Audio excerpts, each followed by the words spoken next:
на слугите си онова, което скоро трябва да стане, и изпрати и го извести чрез ангела си на своя слуга Йоан, който засвидетелства Божие Слово и свидетелството на Исус Христос и всичко, което видя. Блажени онези, които чете, и онези, които слушат думите на това пророчество и пазят написано в него, защото времето е близо. Amen. Темата, по която ще говорим днес е Откровението най-после се разкрива. Патрете. Откровението най-после се разкрива. 할렐루야. 자, 오늘부터 한 두 달 요한계시록을 가지고 같이 은혜를 받도록 하겠습니다. От днес в продължение на около 2 месеца ще разглеждаме книгата Откровение на Йоан. 요한계시록 한번 강의 끝나면은 언제 또 할지를 몰라. 한 4년? 아니면 한 10년?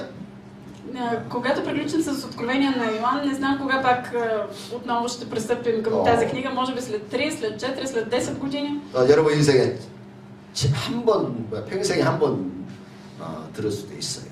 그렇게 중요하기 때문에 잘 참석하시길 부탁드리겠습니다. Възможно е това да е книга, върху която слушате учение само веднъж в живота си. Затова ви моля всички да присъствате редовно. 요한계시록은 기록된 날로부터 지금 이 시간까지 항상 어려운 책이었습니다. Книгата Откровение на Йоан още от времето на написването си до сега е считана за много трудна. 저와 여러분만 어려운 것이 아니라 어떤 신학자도 다 어려워했던 책입니다. И тя е трудна не само за нас, но за всеки един теолог. 그래서 요한계시록을 해석한 그런 책들을 읽어보면은 참 어려워요. Дори когато четем книгите, които тълкуват книгата Откровение на Йоан, те самите са трудни за разбиране. 너무 어렵고 이해가 안 되고 뭘 기록했는지 참 이해가 잘 안 되는 그런 대부분 책들이 그래요.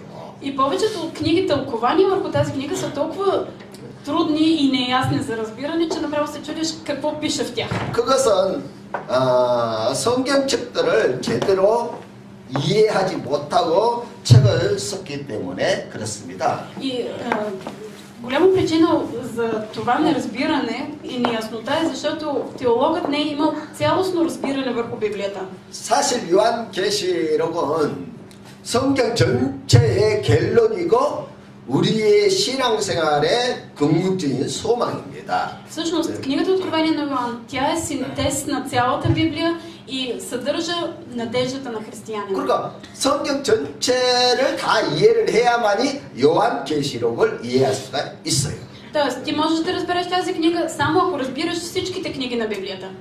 그러다 보니까 대부분의 목회자들이 요한계시록에 대해서 콤플렉스를 가지고 있습니다. Затова повечето пастори са комплексирани по отношение на книгата Откровение на Йоан. 왜냐하면 요한계시록을 모르니까 그럴 수밖에 없죠. Защото просто не я разбират и не познават тази книга. 그래서 지금까지는 요한계시록에 대해서 묻지 않는 것이 하나의 예의였습니다. И сега се е получило като един вид етикет да не задаваш въпроси върху тази книга. 그러나 오늘부터 오늘 이후로는 정말 묻지 않아도 될 정도로 다 이해할 수 있어요. Обаче от днес, като започнем разяснението, до края ние ще получим такова прозрение върху книгата, че да няма нужда повече да задаваме въпроси. 유치원에 다니는 아이들만 빼고 나머지 학생들도 다 이해할 수 있어요. И всички ще могат да разберат, с изключение на децата от градинска възраст. 할렐루야. 할렐루야. 그러면 요한계시록이 어려웠던 이유가 무엇일까요? Каква е причината толкова да е трудна за разбиране тази книга? 먼저 요한이 계시를 그림이나 동영상을 본 것을 글로 썼기 때문입니다. Първата причина е защото Йоан е описал под формата на текст нещо, което е видял като картина или филм. 그림이나 동영상을 보여준다면은 얼마나 쉬워요. Ако нещо бъде представено като картина или като драма, много лесно може да се разбере. 그런데 보기는 그림, 영상으로 보고 기록하기는 다 글자로 기록했다는 거예요. Но това, което се вижда под формата на филм или на картина, е описано като текст. 그러니까 이게 어려울 수밖에 없는 거예요. И за това е трудно да се разбере. 그리고 두 번째는 가인 해석으로 인해서 본래의 의미가 사라졌기 때문입니다. 가인 해석, 가인으로 해석해서 바이에서 더 많이 해석을 해가지고. И втората причина за неразбирането е защото има прекалено много тълкования върху него. 해석하지 않아도 될 부분들을 지나치게 억지로 해석을 하다 보니까 어렵게 되었어요. Книгата е станала мъчна за разбиране, защото се тълкуват ненужно неща, които няма нужда да се тълкуват. 사실 계시록은 성경 66권을 이렇게 압축해 놓은 책입니다. Всъщност това е книга, която синтезира цялото съдържание на Библията. 그래서 신구약 성경 창세기부터 유다서까지를 다 이해해야만이 계시록이 이해되게끔 되어 있어요.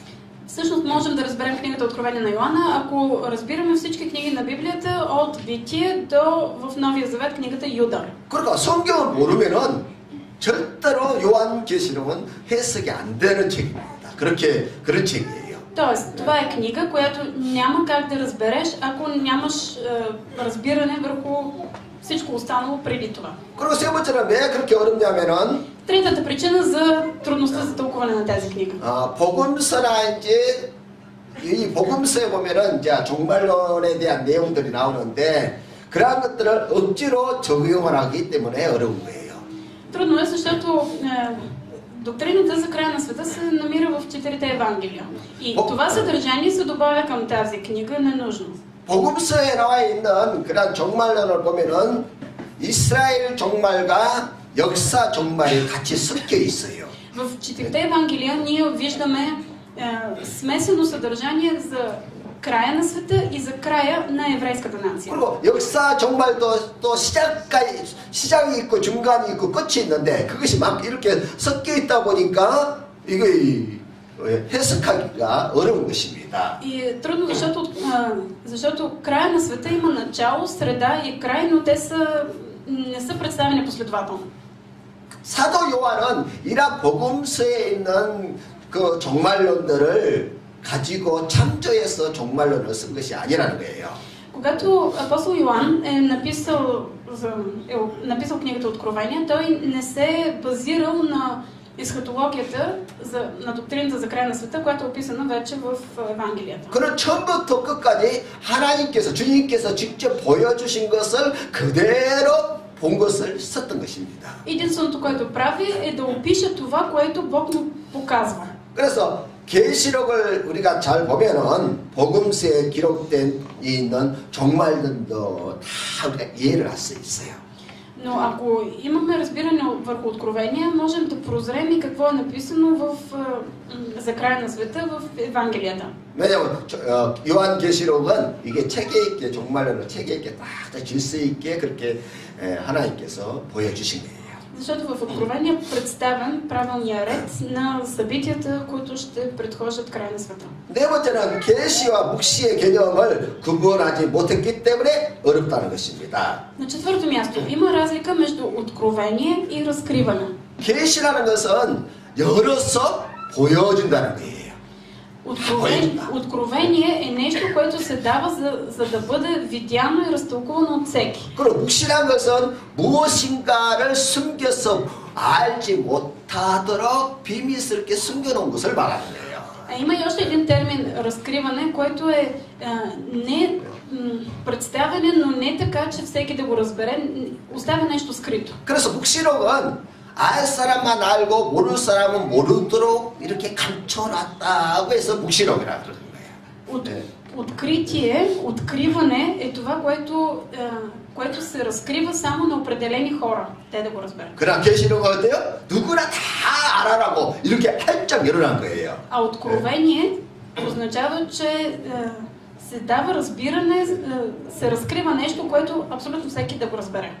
그런데 신학자들이나 이런 사람들은 이 성경을 잘 모르다 보니까 이 계시록이 마치 감춰져 있는 묵시록으로 그렇게 이해를 했던 것이지요. Теолозите обаче се объркват и смятат, че откровението го разбират като откриване, като нещо, което е дадено само на определен брой хора. 그리고 다섯 번째는 종교 교육자 루터나 칼빈이 해석하지 못했기 때문에 어렵다고 생각하는 것입니다. На пето място, хората смятат, че книгата Откровение на Йоан е трудна, защото Калвин и Лутер, такива велики теолози, не са успели да я разтълкуват. 이런 유명한 사람들이 뭐라고 말을 했느냐 하면은 И тези велики теолози какво са казали?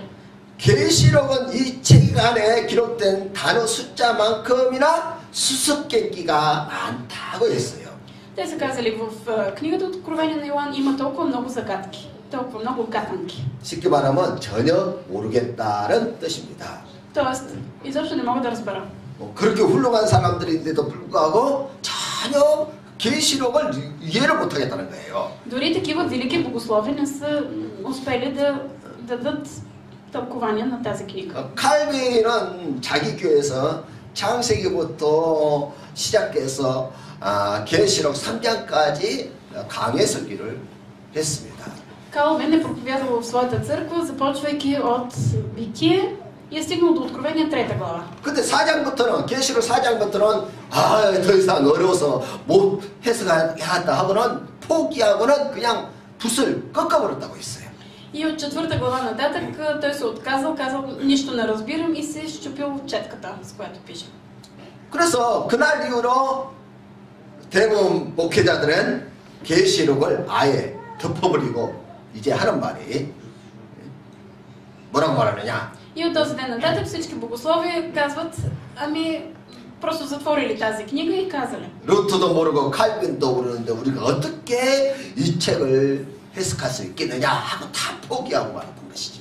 И казват, ами то нито Лутер, нито Калвин са разбрали, как пък аз ще успея да разбера тази книга и са се отказали. 그러나 요한계시록은 절대로 그렇게 어려운 책이 아닙니다. Но книгата Откровение на Йоан не е Откровението на Исус Христос. 2000년 동안 изобщо не е толкова трудно. 한 번도 제대로 2000년 동안 한 번도 해석해주는 사람이 없었기 때문에 어렵게 느끼는 것이에요.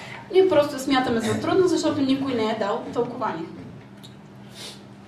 그러나 초기 1세기 크리스찬들은 요한이 계시록을 전해지자 다 그것을 이해했어요. Но християните от първи век, в момента в който получават тази книга и прочитат, те знаят за какво става въпрос.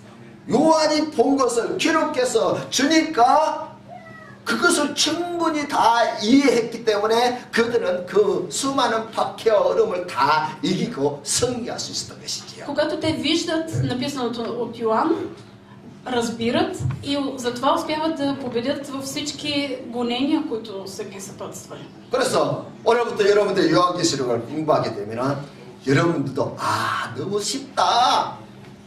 그리고 믿음이 생기면서 여러분도 능히 승리할 수 있습니다.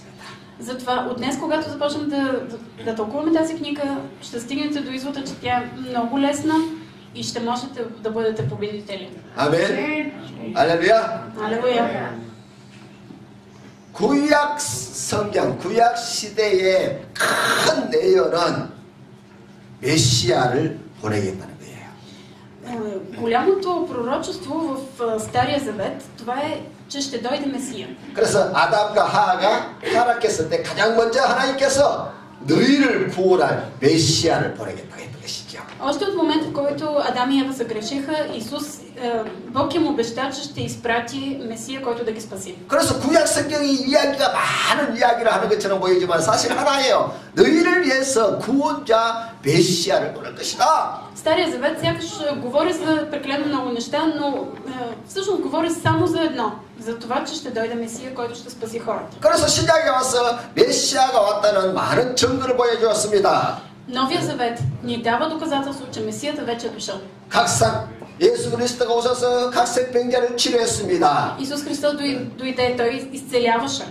또 귀신을 쫓아내고 심지어 죽은 자를 살려냈습니다. Гонеше демони и възкресяваше мъртви. 무리를 걷기도 하고 바람과 풍랑을 잠잠케 하기도 하고 Ходеше по водата, укротяваше бурята. 또 500여를 가지고 2만 명의 사람들을 먹이시기도 하셨습니다. С 5 хляба и 2 риби нахрани 20 000 души. 말씀대로 오셨고 말씀대로 사셨고 말씀대로 십자가를 짊어지셨습니다. Дойде според Словото, живя според Словото и според Словото умря на кръста. 그리고 말씀대로 죽으셨다가 3일 만에 부활하시고 또 승천하셨습니다. Умря според Писанията, на третия ден възкръсна и се възнесе според Писанията. 또 말씀대로 다른 보혜에서 성령을 보내시겠다는 약속대로 그대로 성령이 오신 것이지요. И според от неговото обещание, че ще изпрати друг застъпник, Святия Дух, изпрати го и той дойде. 그리고 신약 성경에 가장 큰 예언이 있다면은 И кое 딱 한 가지. е най-голямото пророчество в Новия Завет? 그리스도가 다시 오신다는 거야. Това, че Исус ще дойде отново. 아멘. 이것이 가장 큰 언약이에요. Това е най-големия завет. 그걸 보고 새 언약이라 새 언약. Затова се нарича нов завет, ново обещание. 주님께서 우리에게 새 언약을 주시고 가셨는데 내가 다시 오리라. Бог ни е оставил, Исус преди да се възнесе, ни е оставил едно важно обещание. Това е, ще дойде отново. 그래서 교회가 이 새 언약을 분명히 붙잡고 나가면은 건강합니다. Когато една църква се държи здраво за това обещание, това е една здрава църква. 근데 오늘날 불행하게도 교회들이 이 새 언약을 놓치기 때문에 교회가 힘이 없는 거예요. За нещастие обаче много от църквите са загубили това, вярата в това обещание и затова са слаби. 왜 성도들이 그렇게 약합니까? 쉽게 왜 시험에 들고 상처받고 넘어지는 이유가 뭡니까? Защо християните са толкова слаби? Защо толкова лесно падат в изкушения и се... 왜 그 작은 일 때문에 그렇게 쉽게 낙심하고 절망합니까? Защо толкова лесно се отчаиват и се дръпват назад заради някакви дребни неща? 다른 것이 아니라 새 언약에 대한 확신이 없기 때문에 그렇게 약해진 것입니다. Няма друга причина. Причината е в това, че те не се държат здраво за това обещание. 주님이 오신다. 반드시 오신다. Че Исус идва. 거기에 대한 분명한 확신이 있으면 우리는 어떠한 박해도 어려움도 다 이길 수 있어요. Когато ти си уверен в това обещание, тогава ще устоиш на всички изпитания и всички гонения. 할렐루야. 두 번째로는 계시록을 기록하게 된 시대적 배경을 좀 보도록 하겠습니다. На второ място, нека да видим какъв е историческия фон, на който се развива написването на книгата Откровение. 지도를 한번 보겠습니다. Нека да видим една карта. 빨간 불가리아 보이세요? 불가리아 어디 있는지? На червената част виждате ли 저기 къде е България? 부두가 로마고. Там, където е Бутуш е Римската империя. 이 지금 빨간 것이 다 로마 제국이에요. 로마 제국. всичко това червеното е Римската империя. 이 로마 제국이 어마어마하죠. 그냥 Римската империя е била грандиозна. 뭐 아시아, 소아시아 지역 터키에서부터 저기 영국과 뭐 유럽 전체를 다 장악을 했습니다. Владяла е цяла Европа до Англия, на изток Мала Азия и Турция. 그 중간에 끼어있는 당연히 로마, 이스라엘은 오래전부터 로마의 식민지가 되었던 것이지요. Естествено, еврейската територия се намира в границите на Римската империя. 예수님도 이 로마 제국에 의해서 십자가 처형을 당하시고 십자가에서 죽으신 것이죠. Римляните разпъват Исус Христос на кръста и той умира. 자, 한번 보겠어요. Но погледнете. 우리 끼로 하나 보도록 하겠습니다. Ще видим още нещо.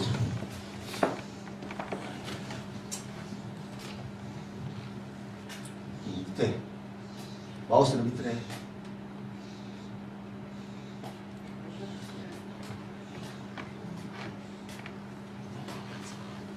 볼륨. 설명해. 64-та година, тогава Римската империя владее над Израел.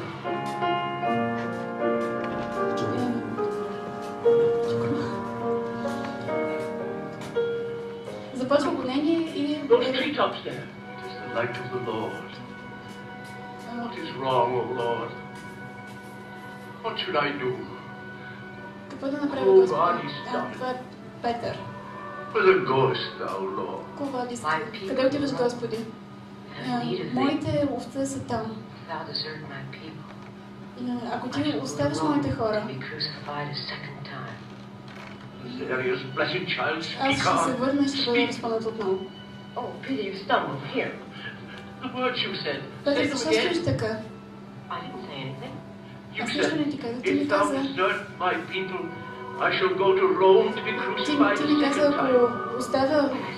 ако аз оставя децата си, ако аз оставя агънцата си, няма да... Ако ти оставиш агънцата ми, аз ще се върна в Рим и ще бъда разпънат отново. Аз ще отида. Къде отидеш? В Рим.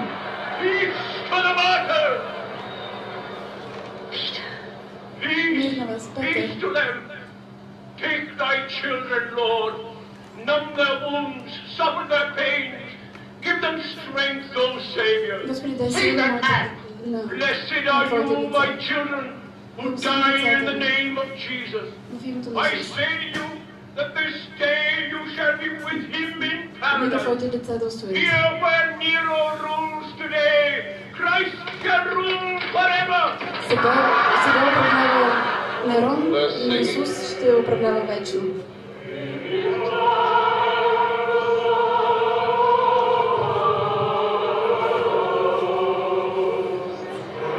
These dogs have a front tree even in death. The lions will sing louder, I think.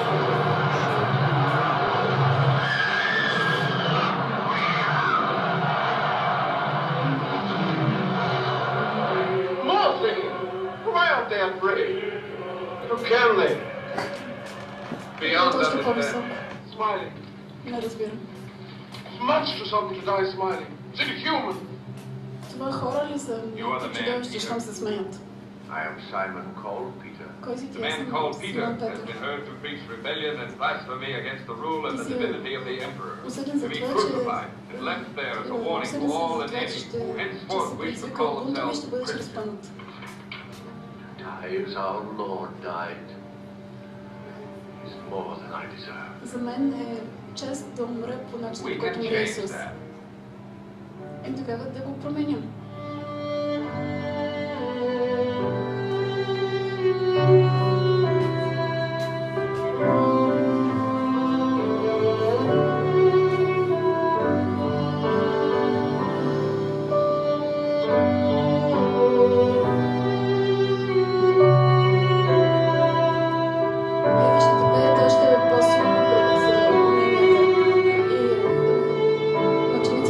Пътя за идването на Божието царство.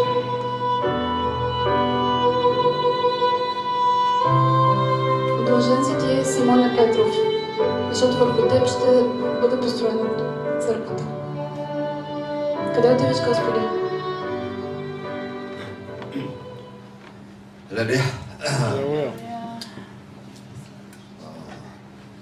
로마가 예수 그리스도를 십자가에 죽으시고 또 주님은 그 십자가에서 죽으셨다가 3일 만에 부활하셨습니다. В рамките на Римската империя Исус е разпънат на кръст, умира на третия ден, възкръсва. 부활하신 예수님을 보고 그것을 사도들과 성도들이 온 로마 제국에 들어가서 복음을 전했습니다. И вярващите, които виждат възкресението на Исус, започват да проповядват из цялата Римска империя. 그래서 로마 제국 안에 수많은 교회들이 세워지게 되었던 것이지요. И на територията на Римската империя се основават много църкви. 그때 네로 황제가 로마의 구 시가지를 다 무너뜨리고 다시 짓겠다고 불을 지르게 되었습니다. Римският император Нерон решава да съгради отново град Рим и затова го запалва. 그러니까 폭동이 일어날 수밖에 없는 것이지요. Естествено хората протестират. 네로 황제가 큰 정치적인 위기를 맞이하게 됐습니다. Император Нерон е изправен пред огромна политическа криза. 그래서 이제 자기 그 부하들하고 회의를 하니까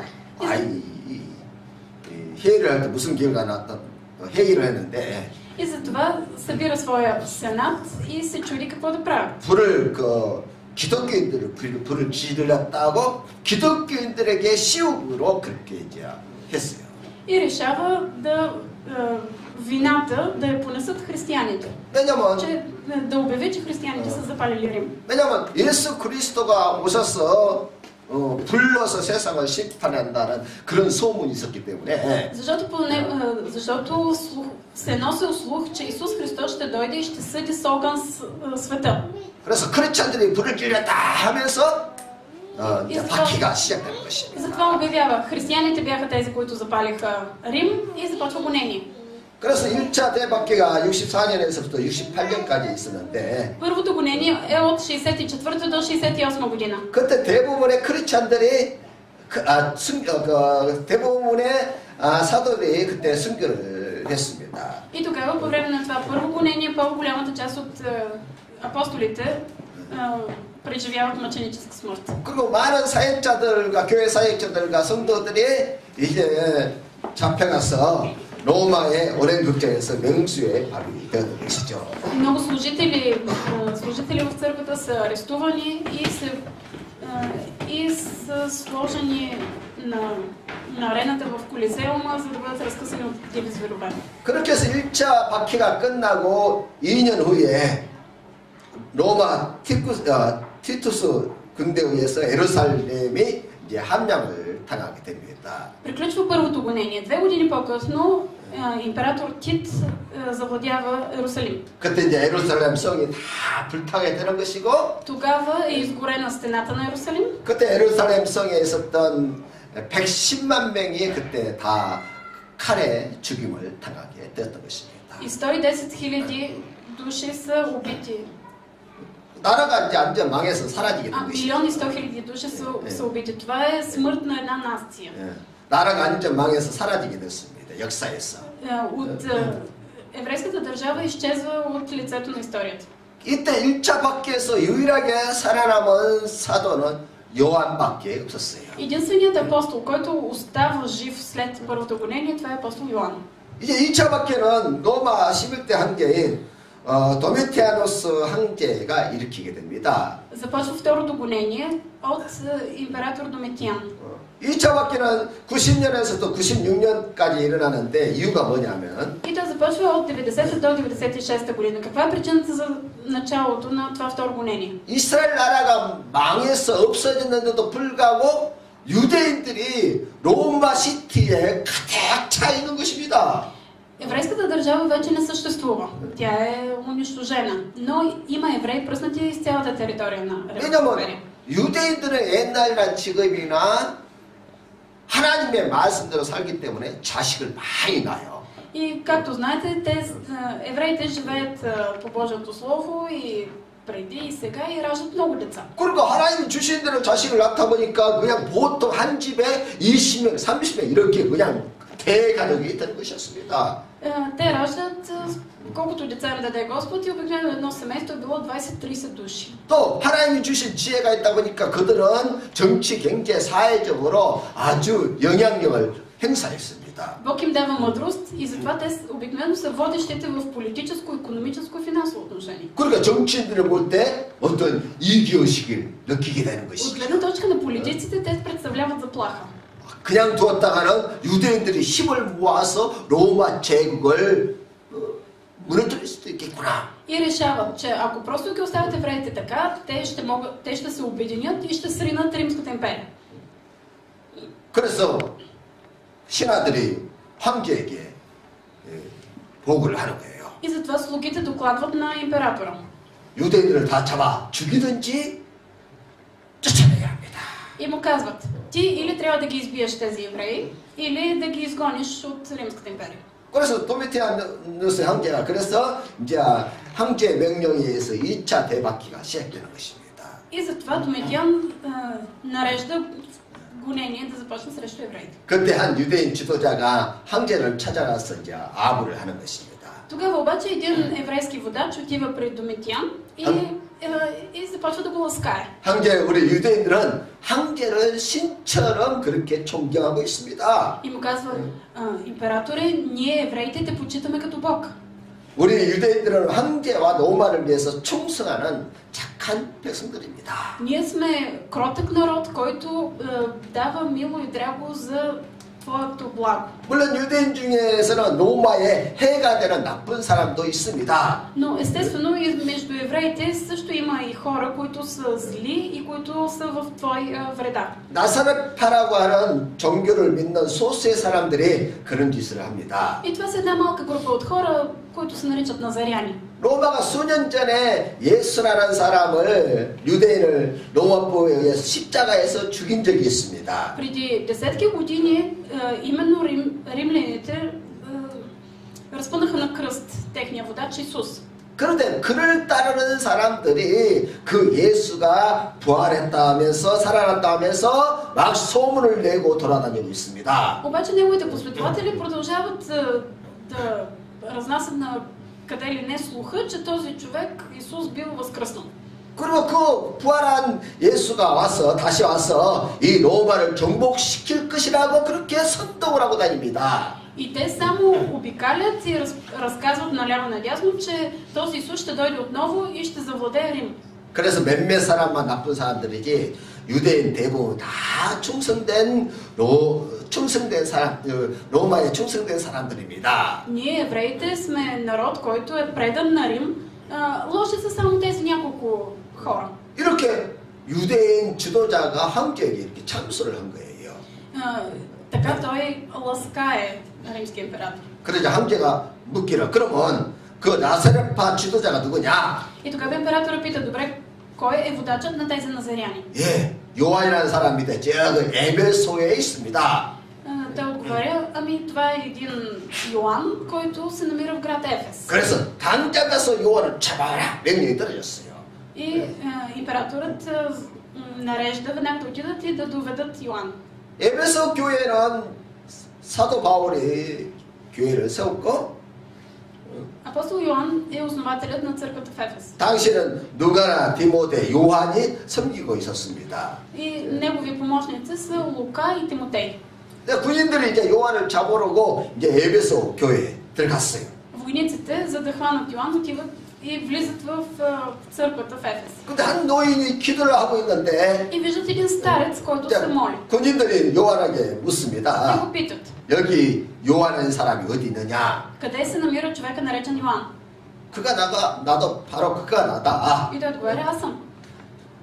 당신 말고 늙은 당신 말고 나사렛파 지도자 요한이 누구냐? Не ти, ами кой е водача на назарянската секта Йоан? 바로 그가 나다. И старецът отваря ми, аз съм.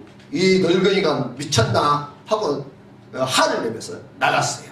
И войниците се ядосват, казват, ти лут ли си, излизат от църквата. 나가서 사람들에게 물어보니까 그 늙은 사람이 요한이라는 것이었습니다.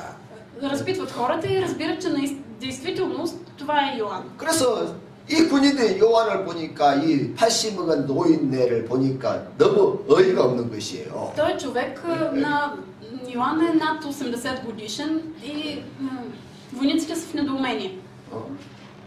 시험은 덥수룩 나 있지, 먹지는 못해서 배는 말랐지. 이 노인이 뭘 할 수 있겠는가? И се казват, какво може да направи един такъв старец, който е блед, изпит, неял? 그러나 황제의 명령이니까 어쩔 수 없이 이 노인을 잡아다가 이제 황제가 있는 곳으로 데리고 가는 것입니다. Но тъй като има заповед от императора, те взимат Йоан и тръгват да го заведат при него. 이제 배를 타고 여러 날 가는데 군인들이 음식을 이제 그 요한에게 주면서 음식을 좀 드십시오 그죠 나눠줬어요. Пътуват с кораб и по време на пътуването, което продължава дълго време, дават храна на Йоан. 그러니까 요한이 아니요 나는 지금 금식하기 때문에 필요가 없습니다. Но Йоан непрекъснато отказва храната и казва, аз постя. 근데 여러 날 동안 아니 요한이 먹지 않으니까 이 군인들 얼마나 염려가 되겠어요. И той пости в продължение на много дни и войниците са притеснени. 아이 저러다가 굶어 죽으면 어떻게 하지? 염려가 되는 것이었습니다. Притесняват се и се казват какво ще правим, ако вземе той да умре по.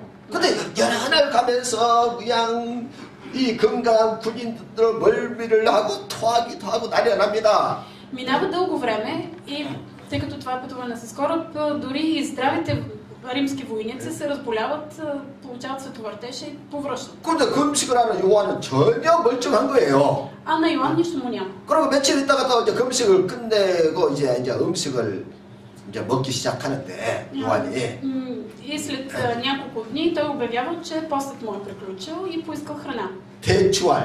대추알 세 알만 딱 하루에 세 알만 먹는 것이었습니다. И изял точно 3 форми. 그러니까 군인들이 볼 때 아, 저 사람 진짜 보통 사람이 아니구나. 대단한 사람입니다. И войниците стигнали до извод, че това не е обикновен човек. 군인들도 그냥 며칠 동안 배를 타가면서 감당이 안 돼서 쓰러지고 막 토하고 하는데 이 사람은 멀쩡하네. Защото дори здравите войници се въргаляли по земята, защото им било лошо, а на този старец нищо му няма. 그래서 이제 로마에 도착해서 이제 황제 앞으로 데려갔습니다. Стигат до Рим и завеждат Йоан пред императора. 황제가 보니까 너무 어이가 없는 것입니다. Императорът също е изненадан. 무슨 저 노인하고 뭘 할 수 있다고 저 노인네를 데리고 온 거야? И казал, за какво сте му го донесли този старец? Защо сте го довели? Какво може да направи той? 당신 정말 예수의 제자 요한 맞느냐? Наистина ли ти си Йоан, ученика на Исус? 맞다. 내가 그의 제자 요한이다. Да, аз съм. 그렇다면 하늘에서 예수가 하늘에서 내려와서 로마를 정복시킨다고 하는데 그 말이 맞느냐? Вярно ли е, че този Исус ще дойде отново от небето и ще завладее Рим? 아무래도 황제께서 잘못 들으신 것 같습니다.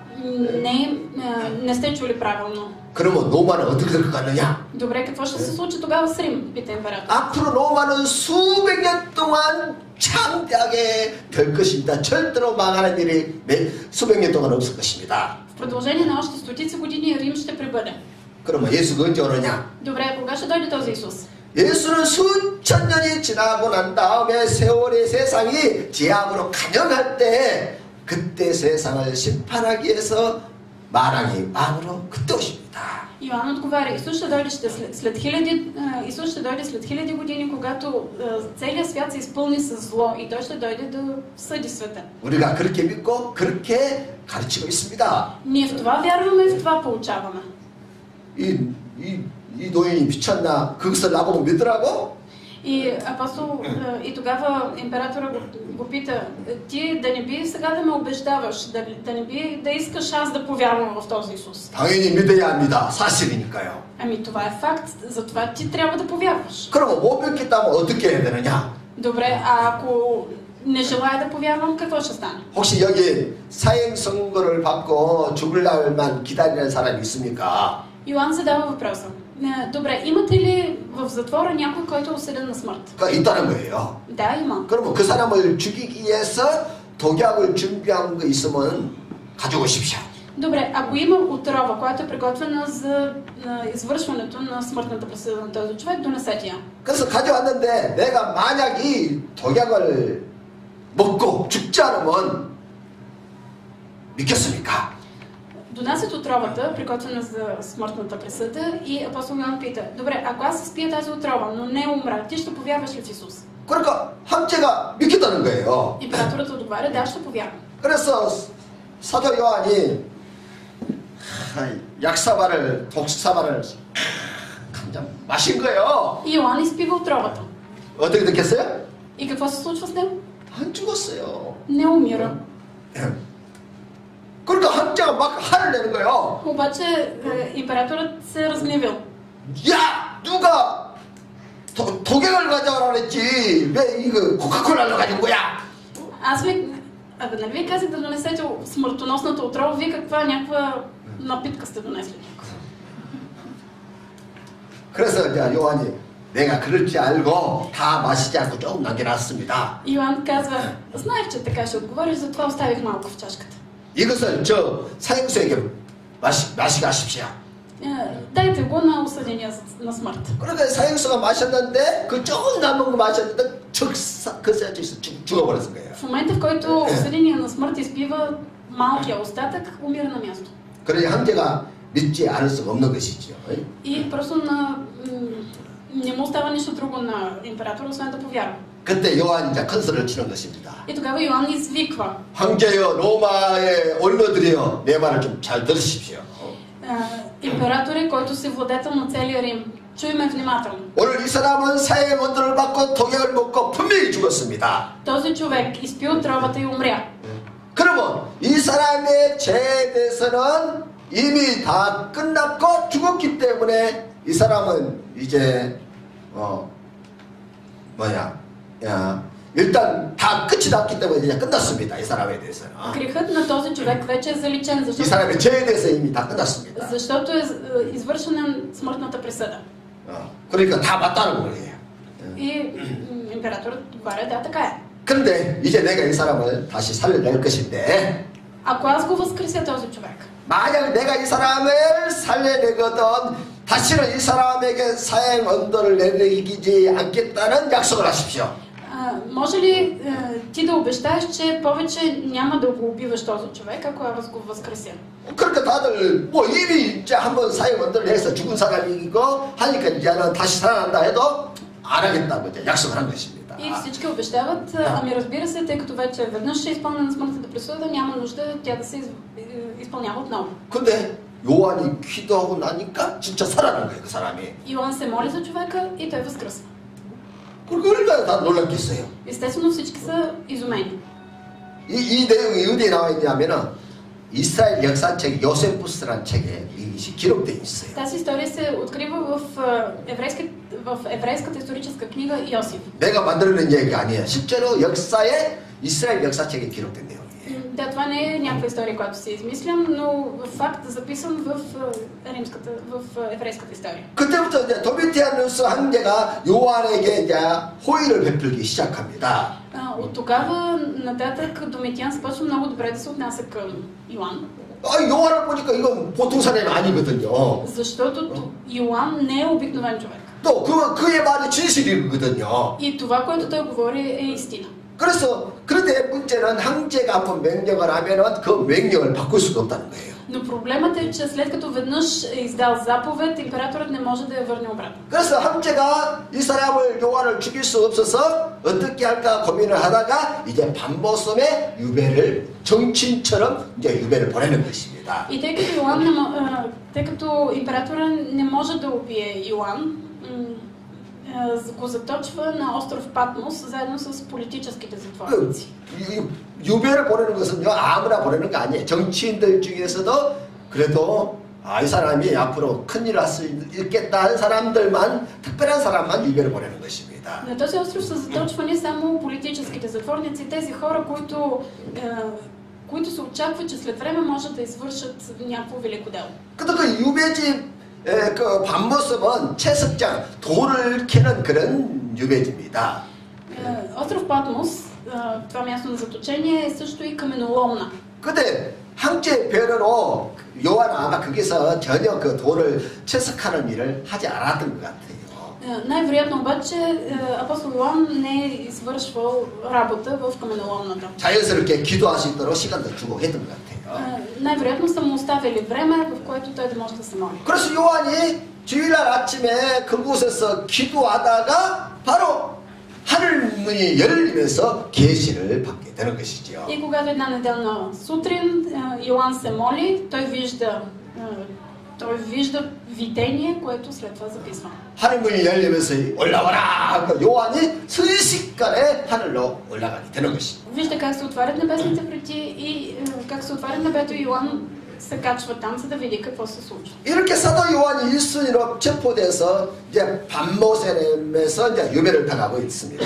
Това е времето, когато Йоан е заточен на остров Патмос. 그때 이제 성도들과 또 교회를 관리하는 목회자들은 그 모습을 보고 얼마나 마음이 불안하고 걱정이 되겠습니까? Водачите на църквите са много притеснени.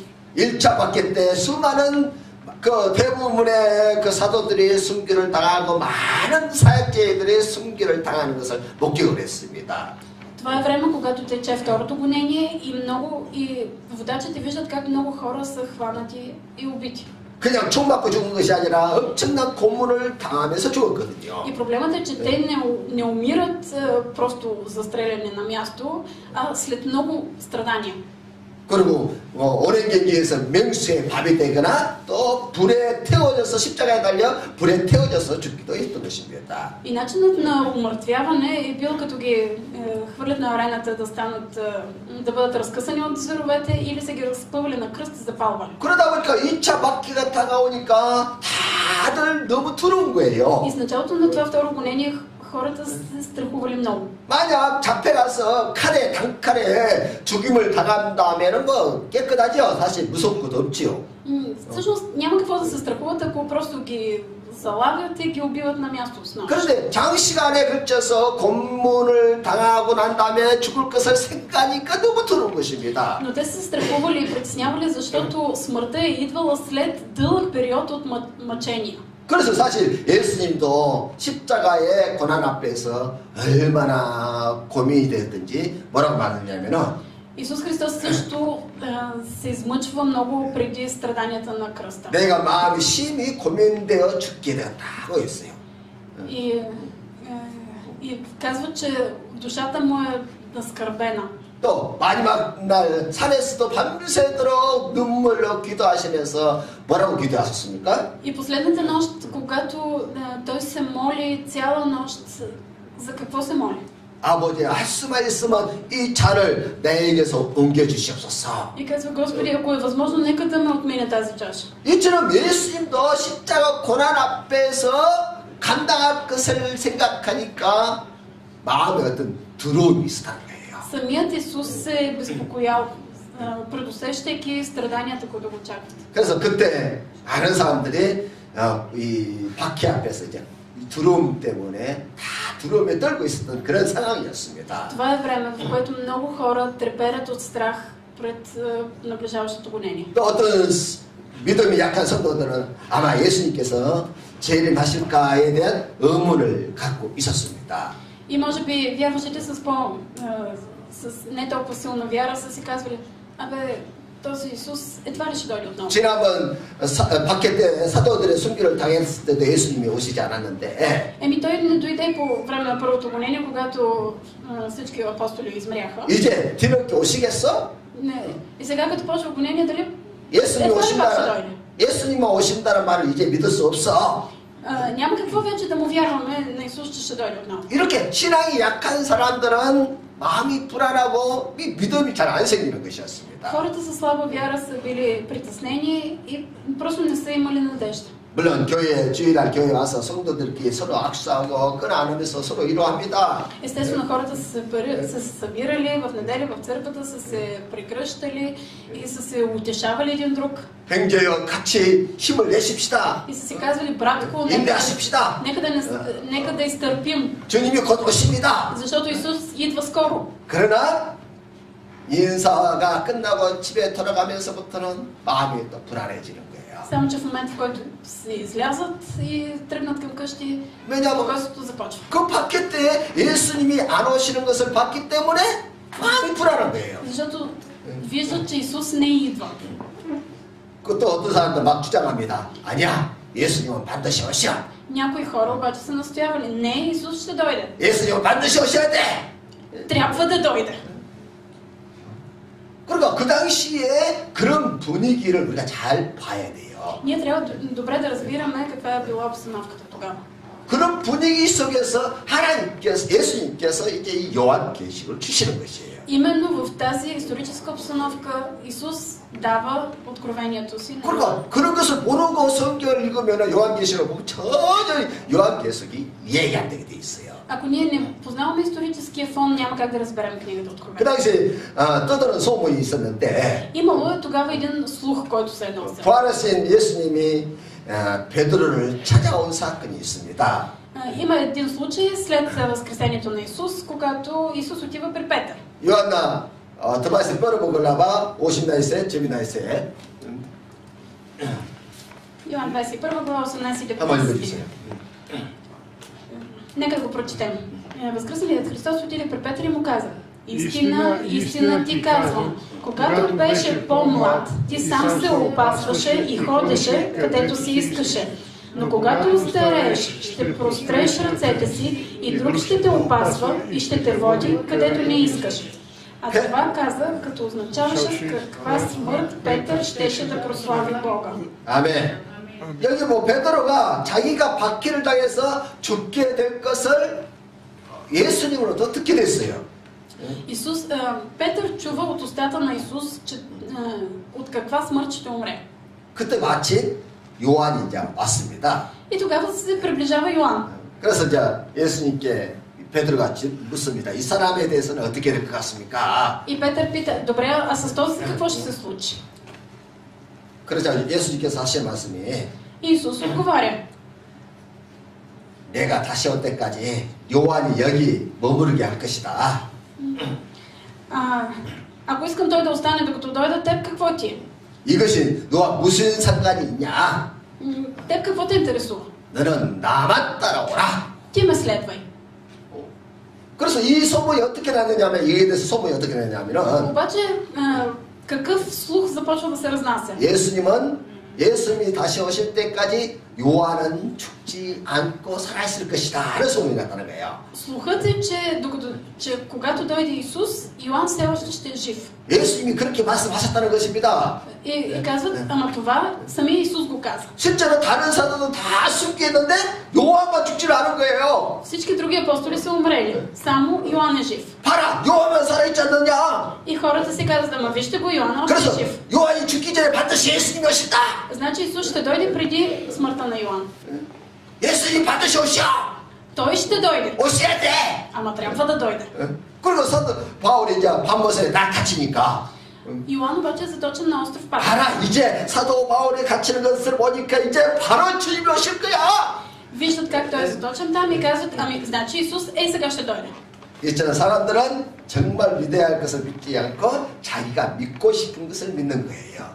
Така се случва. Хората не вярват в това, което трябва да вярват, а това, което им се иска. 믿음이 약한 사람들은 아니야, 예수님이 알아실 거야. 이런 것도 문제고. И тези, които имат слаба вяра, казват, ами Исус няма да дойде. 어떤 사람은 예수님이 반드시 오셔야 돼, 올 거야 하는 것도 문제예요. Но е проблеми тези, които казват, ама Исус трябва да дойде. Сега трябва да дойде. 그렇게 하다가 안 오면은 얼마나 실망하겠어요. И ако не дойде точно когато те са казали, хората изпадат в отчаяние. 그래, 그래요. Така е, нали? 얼마 많은 사람들은 아니 예언대로 와야 되는데 안 왔어요. 그럼 얼마나 많은 사람들이 상처받고 시험에 들기냔 말이에요. Толкова много хора изпадат в изкушение и се провалят, защото е имало пророчество, че Исус ще дойде, пък той не е дошъл. 그래서 예언을 함부로 하는 거 아니에요. Пророчествата не трябва да се изказват просто тук. 그러니까 지금 2차 대박해를 앞두고 지금 교회 분위기가 이렇게 두려움에 떨고 있었다는 것입니다. Наближава второто гонение и цялата църква трепери от страх. 그런데 목회자들과 성도들만 두려운 것이 아니라 하늘에 계시는 하나님도 염려가 되는 거예요. Но се безпокоят не само водачите на църквите и вярващите, но се безпокои и Бог на небето. 앞으로 박해가 10번 10라운드를 가야 합니다. Защото гонението ще продължи на 10 фази. 1라운드 끝났고 2라운드를 지금 앞두고 있는데 다들 벌벌 떨고 있는 거예요. Минала е само първата фаза от гоненията. И сега преди втората фаза всички треперят. 그 모습을 하나님 보시고 하나님 얼마나 염려가 되겠습니까? Бог също се тревожи за своите хора. 예수님을 다시 보내야 되나? И си казват, дали трябва отново да го изпрати Исус? 예수님을 다시 보내서 십자가에 다시 죽이셔야 하셔야 되나? 배를 염려를 다 하시는 거예요, 하나님도. Дали трябва да го изпрати отново, да го разпънат?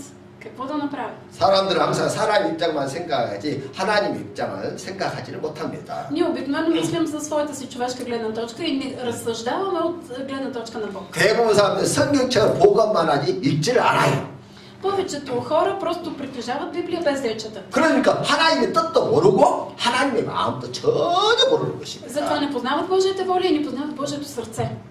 대부분 사람들은 그래요. Това правят повечето хора. 그래서 들어오던 교회를 어떻게 안정시킬 것일까가 하나님의 고민이었다는 것입니다. И Бог започва да се чуди как може да успокои хората, които са толкова изплашени. 박해받는 교회들은 빨리 예수님이 오시기를 기다리고 있습니다. Църквите, които са застрашени, очакват Исус да дойде отново. колкото се може по-скоро. 근데 현실은 아직 세계 선교가 다 이루어지지 않았어. Но всъщност благовестието не е достигнало още до краищата на земята. 분명히 주님께서 예언하시기를 모든 민족에게 복음이 전파된 후에야 끝이라고 했는데 Исус много ясно казва: аз ще дойда отново, когато благовестието изпълни цялата земя. 기껏해야 로마 제국 그것만 했는 거예요. Обаче благата вест е достигнала може би само до края на Римската империя. 그래서 세계 선교가 다 이루어지려면 앞으로 2000년은 더 시간이 필요한 것입니다. За да се достигне до края на целия свят, трябва да изминат още поне 2000 години. 근데 바퀴 앞에서 교회가 하나님의 뜻과 예수 그리스도의 재림에 대해서 너무 모르니까 Хората обаче са изправени пред гонение, не познават Божията воля. 두려워 떠는 이 교회를 향해서 하나님의 뜻과 그리스도가 언제 재림하시는가를 가르쳐 줄 필요가 있었던 거예요, 하나님이. Хората треперят от страх. И Бог вижда нуждата да им покаже кога ще дойде края на света. 그래서 급하게 하나님께서 밤모섬에 있는 요한을 불러서 천국으로 불러가는 거예요. Затова много бързо Бог отваря небесните врати и извиква Йоан. 할렐루야. 천국으로 들어가고 저 지금 두려워 떠는 교회들을 향해서 앞으로 2000년을 더 달려가야 할 교회를 향해서 계시를 좀 보여주는 거예요. 계시. Завежда го в небесното царство и му показва, дава му откровение какво ще се случи хиляди години след това. 요한이 천국에 올라가서 하나님의 어린 양 예수 그리스도 앞에 딱 섰습니다. Йоан отива на небето и застава пред агнеца Исус. 주님 앞에 보니까 봉인된 책이 딱 하나가 있어요. Застава пред него и вижда пред него една книга. 아무도 이 책을 열 수가 없는 것입니다. Една запечатана книга и никой не може да я отвори. 근데 이 책에는 앞으로 말세에 일어날 모든 계시가 다 담겨 있는 것입니다. И в тази книга има откровение за всичко, което ще се случи до края на света. 이것을 열 때마다 이제 예언대로 다 이루어지는 것이지요. И всеки път, когато се отвори тази книга, се случва пророчество. 그래서 예수님께서 책을 봉인하는 내용을 요한이 보게 되는 거예요. И Исус прави така, че Йоан да види съдържанието на книгата. 보기는 책으로 봤는데 열기는 책으로 열었는데 보기는 자 영상 끼로로 보는 거예요. 끼로로. Когато Йоан е там, той отваря книгата, чете, но вижда случилото се като на филм, все едно в кино. 인류 역사의 시작과 끝까지 수천 년의 역사가 필름이 쫙 지나가는 것입니다. Вижда един филм за развитието на човешката история от началото до края. 그래서 요한은 그것을 보고 예수 그리스도의 계시라고 했어요. И Йоан казва, това е откровението на Исус. 그러니까 요한 계시록은 말이 안 맞죠, 사실. Всъщност, откровение на Йоан не е правилният израз. 예수 그리스도 계시. 이 계시록은 예수 그리스도가 보여주신 것이에요. Това е откровението на Исус Христос, защото Исус Христос показва това откровение. 그래서 초기 크리스찬들은 요한이 전해진 계시록을 보고 다 이해를 했어요. И в момента, в който ранните християни получават тази книга, разбират. 그래서 그들은 그것을 보고 이해를 했고 믿음을 지키면서 박해를 이겨내겠다는 것이지요. Те повярват, изпълват се с увереност и успяват да победят във всички гонения. 그들이 박해를 이기고 믿음을 지키고 승리했기 때문에 오늘 저와 여러분들이 구원을 받고 하나님의 자녀가 된 거예요. Именно защото те са придобили тази увереност и те са издържали на гоненията, сме и ние тук днес повярвали. 아멘. 그래서요, 우리가 그들도 다 이해했는데 우리가 뭐 이해 못하겠어요?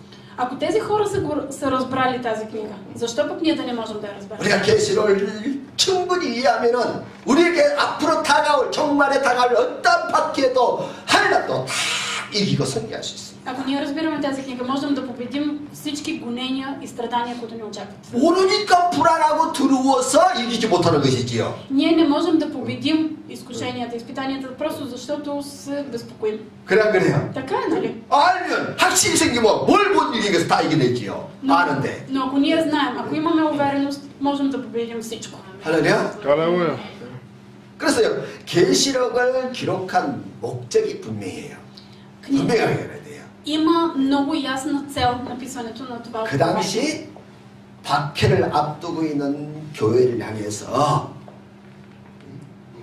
이것을 어떻게 이겨낼 것인가를 앞으로 말세에 일어날 일들은 그 환난을 이길 수 있도록 계시록을 기록한 거예요.